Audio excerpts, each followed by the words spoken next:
Lorsque ma fille a été transférée au service de réanimation, j'ai écrit dans le groupe familial, elle est dans un état critique. On a besoin de vos prières. Mon frère, Thomas, a répondu par un simple emoji pouce en l'air. Personne n'est venu. Un mois plus tard, alors que je dormais encore dans la salle d'attente, j'ai consulté mon téléphone, 83 appels manqués. Un message de ma mère disait « C'est urgent ». J'ai repensé au moment où ma fille luttait pour sa vie et où Thomas avait envoyé ce pouce levé. C'est à ce moment-là que quelque chose s'est brisé en moi. Les médecins venaient de me dire que Léa ne passerait peut-être pas la nuit. Des machines respiraient pour elle, il y avait des tubes partout. J'étais sorti dans le couloir parce que j'avais l'impression que les murs se refermaient sur moi, et j'avais tapé cette unique phrase. Thomas a répondu par un pouce, pas d'appel, pas de suivi, juste ça. Ma sœur Julie n'a pas répondu du tout. Ma mère a lu le message et est restée silencieuse pendant des heures avant de m'envoyer un SMS privé, « Tiens-nous au courant ». C'était tout. Pas de proposition de venir, pas de questions sur l'hôpital, rien. Léa a 8 ans. Elle s'était effondrée lors d'un anniversaire après avoir mangé une part de gâteau. Au début, on a cru à une allergie, puis à une arythmie cardiaque, puis à un problème neurologique. Chaque spécialiste avait une théorie différente, et aucun ne semblait certain. Quand ils l'ont transférée en réanimation, je fonctionnais à l'adrénaline pure. La première nuit, j'ai dormi sur une chaise en plastique de la salle d'attente car les visites s'arrêtaient à minuit. Je me disais que quelqu'un viendrait le lendemain. Ma mère habitait à 40 minutes. Thomas était à peine à 1 heure de route.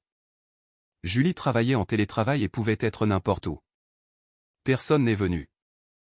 Le 3e jour, j'ai arrêté de regarder le couloir à chaque bruit de pas.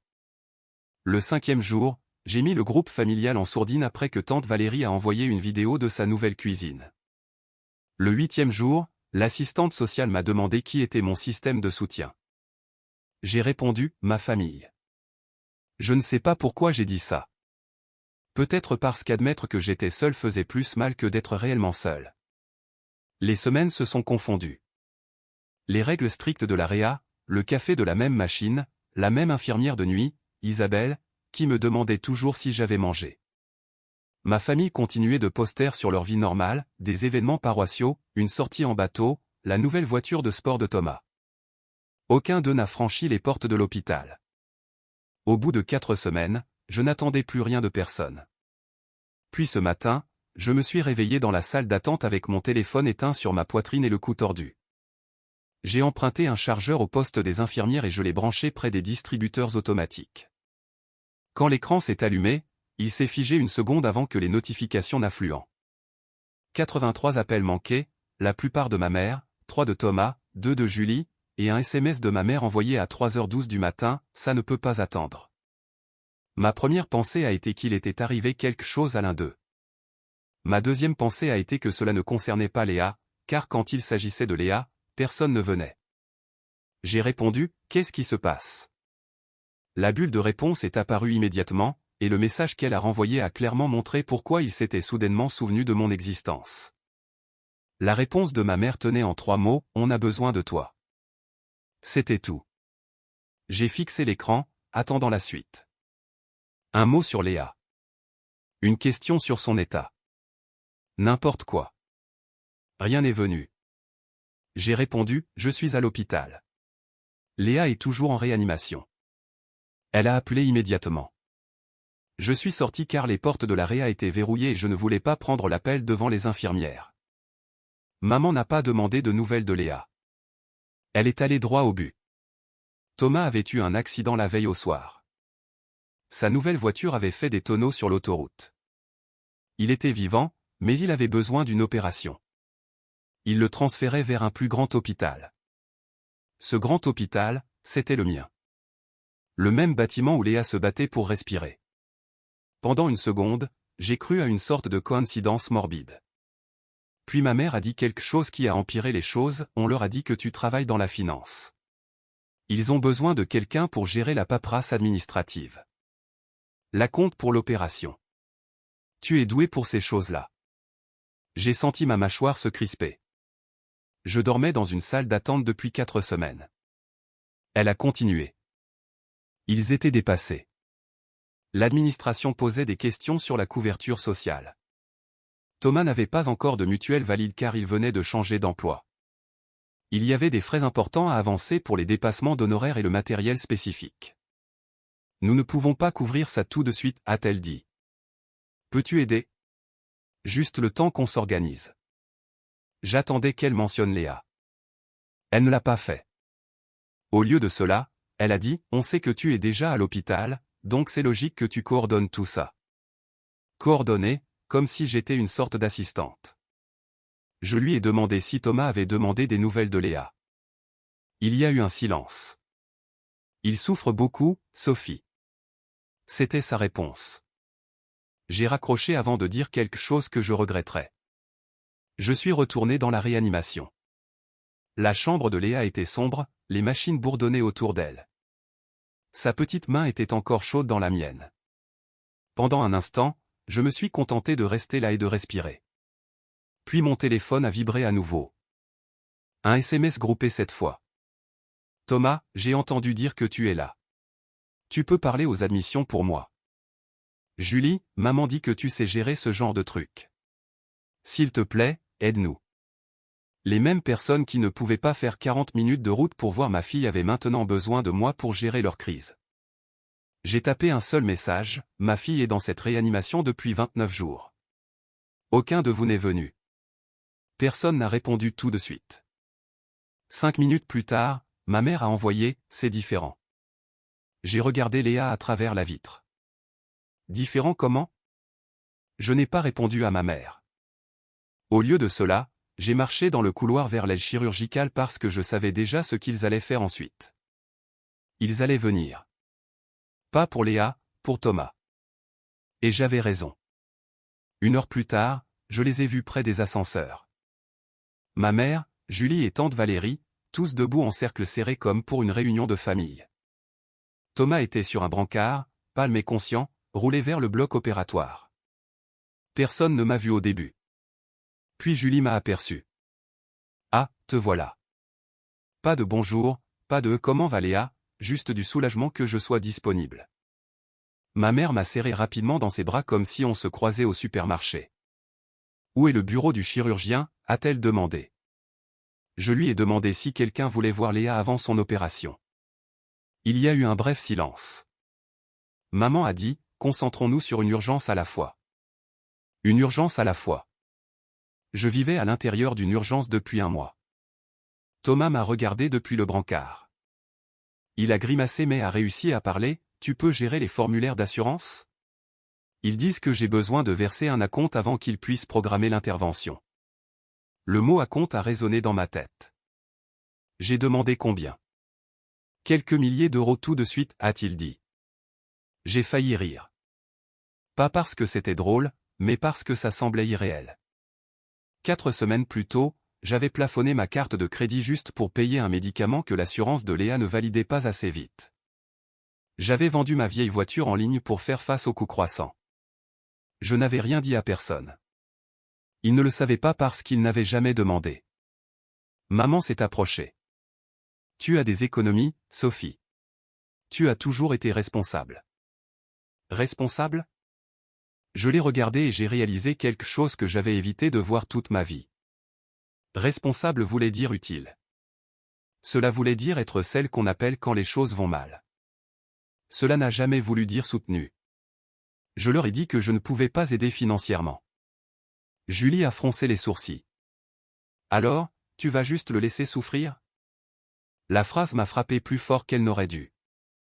J'ai pointé le doigt vers le couloir de la réanimation. Ma fille de 8 ans est inconsciente depuis 1 mois. Personne n'a répondu.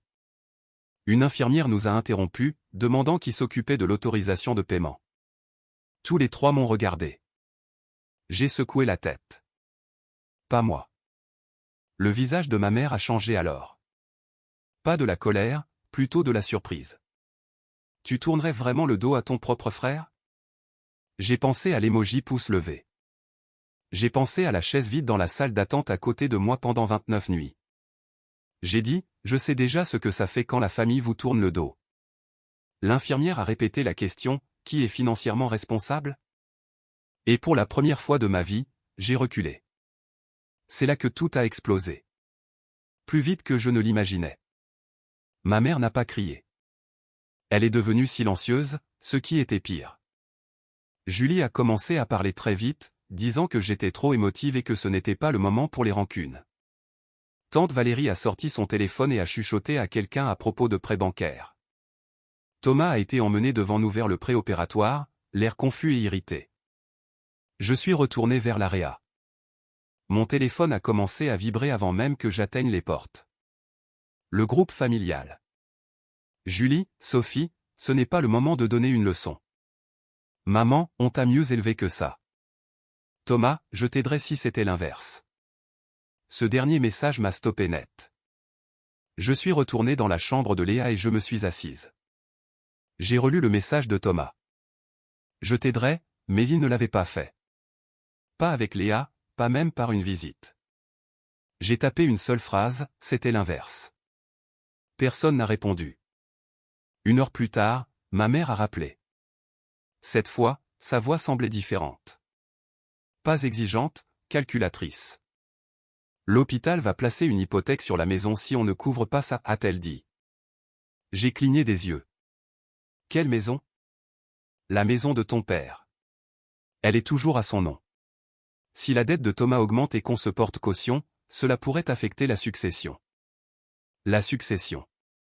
Cette maison devait être partagée entre nous 3 quand maman nous la transmettrait finalement. C'était le seul véritable actif de notre famille.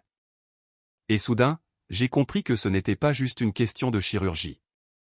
Ils avaient besoin de mon crédit, de mes économies, de mon dossier financier vierge. Si je signais, l'hôpital se sentirait plus en sécurité. Les risques seraient partagés. Ce n'était pas pour aider Thomas. C'était pour protéger ce qu'il prévoyait de se partager plus tard. Je lui ai demandé directement, est-ce que c'est pour la maison? Elle a marqué une pause. On pense à long terme. À long terme? L'avenir de ma fille était le long terme. Ses frais médicaux étaient le long terme.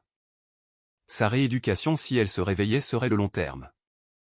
J'ai dit à ma mère quelque chose que je n'avais jamais dit à voix haute auparavant, Léa est mon seul projet à long terme.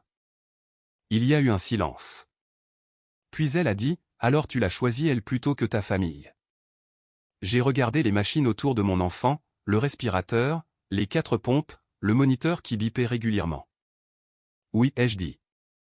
Je l'ai choisi. Ce soir-là, l'opération de Thomas a été retardée à cause des problèmes de paiement. Je ne suis pas descendu. Au lieu de cela, je me suis assise près de Léa et je lui ai raconté la fois où elle avait appris à faire du vélo sans les petits trous. Je lui ai dit à quel point elle était têtue, comment elle refusait d'abandonner. Vers minuit, mon téléphone a vibré à nouveau. Cette fois, ce n'était pas ma famille. C'était le service de facturation de l'hôpital, une erreur de destinataire peut-être, ou une notification automatique de son dossier, les derniers tests de votre fille montrent une amélioration inattendue. Je l'ai lu 3 fois. Amélioration inattendue. Pour la première fois depuis des semaines, quelque chose changeait. Et en bas, ma famille se disputait encore pour de l'argent. Le lendemain matin, Léa a ouvert les yeux. Pas complètement, pas comme dans les films, mais assez. Ses doigts ont bougé d'abord, puis ses paupières ont papillonné. Une infirmière a appelé le médecin. Les machines ont commencé à faire des sons différents. Je suis resté là, figé, effrayé de respirer trop fort au cas où ce serait temporaire, mais ce n'était pas le cas. Elle a serré ma main. Ce simple mouvement a semblé plus bruyant que n'importe quelle dispute à l'étage du dessous. L'après-midi, les médecins étaient prudemment optimistes. Ils parlaient de réduire la sédation, de réponses neurologiques, des prochaines étapes. C'était le premier véritable espoir qu'on me donnait en un mois. Je suis sorti dans le couloir et j'ai enfin regardé mon téléphone à nouveau. 27 nouveaux messages. L'opération de Thomas avait finalement eu lieu. Ma mère et Julie avaient convaincu un oncle de se porter garant. Il y avait encore des dettes, mais c'était géré. Le ton des messages avait changé. Maman, on est content que tu sois là s'il a besoin de quoi que ce soit. Julie, on sait que c'est stressant pour toi aussi. Thomas, j'imagine qu'on a tous nos soucis. Nos soucis? Je n'ai pas répondu. Au lieu de cela, J'ai marché jusqu'à la cafétéria de l'hôpital et je me suis acheté un vrai repas pour la première fois depuis des semaines. Je me suis assise seule et j'ai réalisé quelque chose d'inconfortable. Je n'étais plus en colère. J'avais fini. Il y a une différence. La colère espère un changement. Avoir fini signifie comprendre que rien ne changera jamais. Au cours des jours suivants, Léa s'est améliorée lentement. Elle pouvait chuchoter à la fin de la semaine. Elle a demandé pourquoi j'avais l'air si fatigué. Je lui ai dit que j'avais fait du camping à l'intérieur. Ma famille n'est jamais montée pour la voir. Pas une seule fois, même s'ils étaient dans le même bâtiment. Thomas est sorti de l'hôpital avant que Léa ne quitte la réa. Il a envoyé un SMS, « Merci pour rien, mais j'espère que Léa va bien. » C'était tout. J'ai fixé ce message plus longtemps que je n'aurais dû. Ça confirmait tout. Je suis allé dans mes contacts et j'ai ouvert le groupe WhatsApp familial. Je n'ai rien annoncé. Je ne me suis pas justifié. J'ai simplement quitté le groupe. Puis j'ai bloqué chaque numéro un par un. Thomas, Julie, tante Valérie. C'était étrangement calme après ça. Pas dramatique, pas explosif, juste propre. 2 semaines plus tard, Léa est sortie de la réanimation. Elle avait besoin de thérapie et de suivi, mais elle était réveillée. Elle était là. Un soir, alors qu'elle dormait dans une chambre d'hôpital normale, j'ai consulté mes emails. Il y avait un message de ma mère. Elle avait créé une nouvelle adresse email. Objet, nous devons parler de la maison. Je l'ai supprimé sans l'ouvrir. Certaines personnes ne se souviennent de vous que lorsqu'elles ont besoin de quelque chose. Je l'ai appris à la dure. Et j'ai aussi appris autre chose. Quand tout s'effondre, vous découvrez exactement qui se tient à vos côtés. Parfois, c'est juste vous. Et c'est suffisant. Léa est rentrée à la maison un mardi. Pas de ballon, pas de parade, juste moi portant son sac de nuit d'une main et la tenant fermement de l'autre alors que nous montions les marches vers notre appartement. L'endroit ressemblait exactement au jour où nous étions partis pour cet anniversaire. Ses chaussures près de la porte, son sac à dos sur la chaise, un projet d'art à moitié fini sur la table de la cuisine. J'avais l'impression que nous étions partis depuis des années. La convalescence n'a pas été spectaculaire. C'était lent, contraignant et coûteux. Kinésithérapie 2 fois par semaine, rendez-vous en cardiologie, suivi en neurologie, factures empilées soigneusement dans un dossier que je gardais dans le tiroir de la cuisine. J'ai pris des missions de comptabilité en freelance le soir après que Léa se soit endormie. J'ai vendu quelques bijoux que je ne portais plus depuis des années. J'ai refinancé la voiture que je conduisais à peine. Je ne l'ai dit à personne. Il n'y avait personne à qui le dire. Environ un mois après notre retour, une lettre recommandée est arrivée de la part de l'avocat de ma mère. C'était formel et poli. Elle expliquait qu'en raison des tensions familiales récentes, ma mère restructurait son patrimoine. La maison serait désormais laissée entièrement à Thomas puisqu'il avait des besoins financiers et médicaux continus. Il y avait un paragraphe expliquant que ce n'était pas personnel, qu'elle espérait que je comprendrais. Je me suis assise à la table de la cuisine et je l'ai lu 2 fois. Puis j'ai ri, pas parce que c'était drôle, mais parce que cela rendait enfin tout simple. La maison avait toujours été un levier, une promesse future pour nous garder liés ensemble, une raison de tolérer des choses, un rappel que la famille passe en premier. Maintenant elle n'était plus là, et avec elle, le dernier fil invisible avait disparu. Je n'ai pas répondu à l'avocat. Je n'ai pas appelé ma mère. Au lieu de cela, j'ai ouvert un nouveau compte épargne le lendemain matin. Pas pour les urgences, pas pour les obligations familiales. Pour Léa. Je l'ai intitulé « Jour meilleur ». Les mois ont passé. Léa est devenue plus forte. Elle est retournée à l'école à mi-temps. Le premier après-midi, elle a couru à travers la cour de récréation sans s'arrêter. Je me suis assise dans ma voiture et j'ai pleuré là où personne ne pouvait me voir. Mon téléphone est resté silencieux. Pas de visite surprise, pas d'excuses, pas de tentative pour arranger les choses.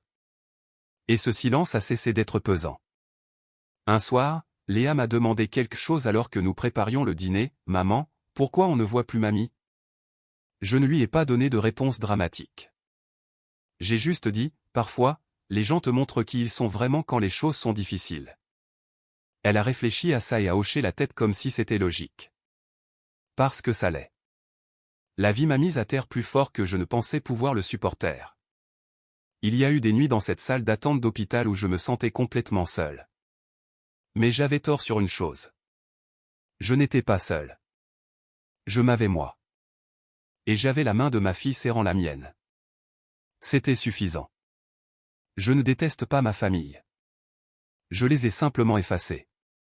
Et pour la première fois de ma vie, je n'attends plus que quelqu'un se manifeste.